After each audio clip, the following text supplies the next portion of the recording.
My name is Burke Hedges, author of the best-selling book, The Parable of the Pipeline.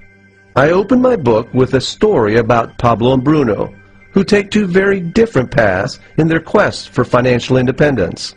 What you're about to see is the delightful animated story of their adventure. So, sit back, relax, and enjoy the life-changing lessons in The Parable of the Pipeline.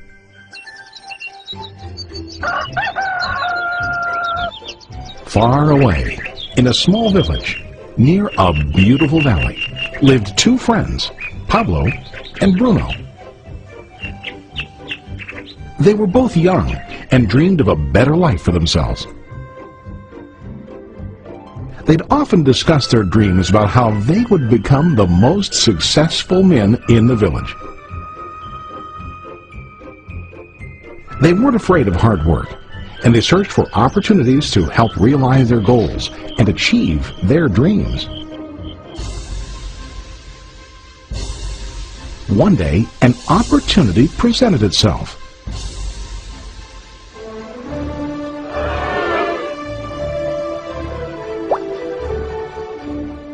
The mayor of the village decided to hire two people to bring water from a spring up on the mountain, across the valley, back down to the village. They were to be paid based on the amount of water delivered to the village. Bruno and Pablo enthusiastically got to work. Every day, from morning till evening, they carried buckets to and from the spring. They worked hard, carrying water to the village. In the evening, they'd return home with their day's wages.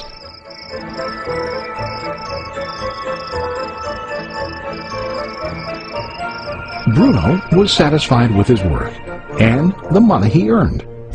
He was sure that with this work he could achieve his dreams. Bruno thought that to increase his wages he could use bigger buckets to bring more water each trip. He believed with a larger income he would soon be able to buy a cow and the house that he dreamed about.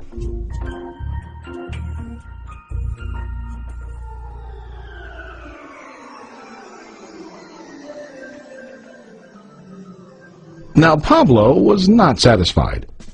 At the end of the day, his back and hands ached, and he was exhausted. He was looking for an easier way to earn more. One day an idea occurred to Pablo.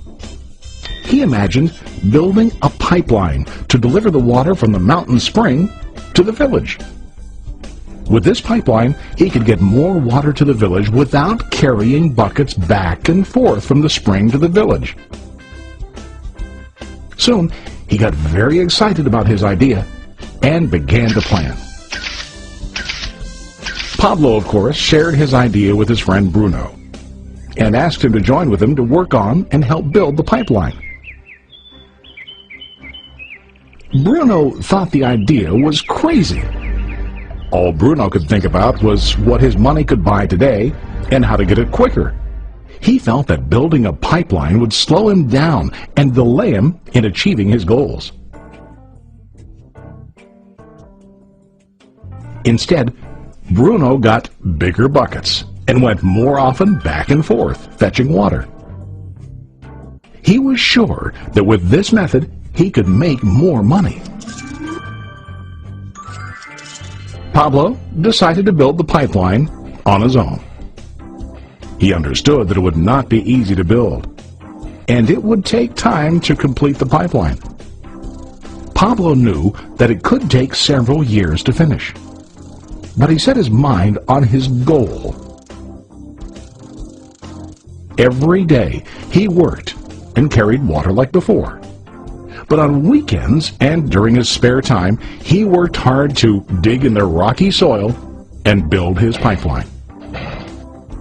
In the first month, there was little to show for his work.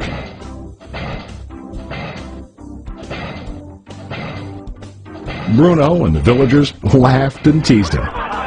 They called him Pablo the Pipeline Man. During this time, Bruno's income doubled. He already bought a cow and a bigger house. His lifestyle changed. He now spent time after work in the bar, enjoying his hard-earned wages from delivering water.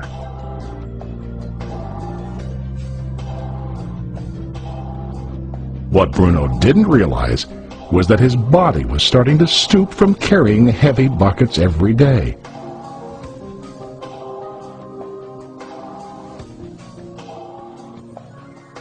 His face looked worn and his body tired.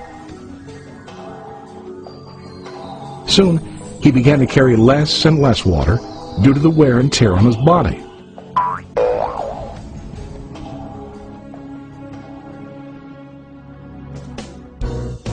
Month after month, Pablo worked.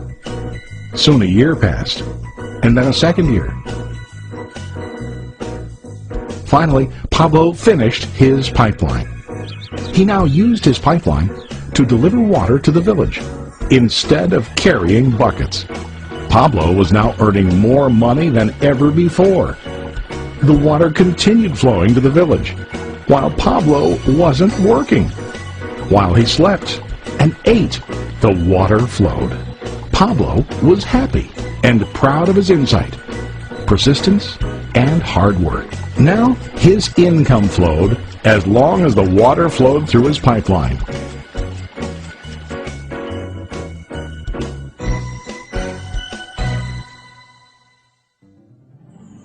The story of Bruno and Pablo is a reflection of life. Their jobs symbolize what most people do to earn money. Bruno gets his money using buckets. He goes back and forth, carrying his buckets from the spring to the village in exchange for money. To increase his income, he either has to go more frequently to the spring or to use larger buckets. It's common in real life to increase our income by working harder. For example, working overtime or getting a second job. We also increase the size of our buckets by accepting a higher paying position, which often includes spending more time on the job. Most of us exchange time for money like Bruno. We know that every person has only 24 hours in the day and that it's not possible to use all our time to work. The most difficult time comes when we can no longer exchange time for money due to age, health, or other reasons. Then, our income stops. Now let's review what Pablo did. Very wisely, Pablo did not exchange all of his time for a limited income, but he used some of his time to build a pipeline. He knew that the pipeline would bring ongoing income as long as the water flowed. An ongoing income that multiplied the time he worked each day. Pablo knew that someday, maybe because of age or health, he would no longer be able to exchange his available time for money.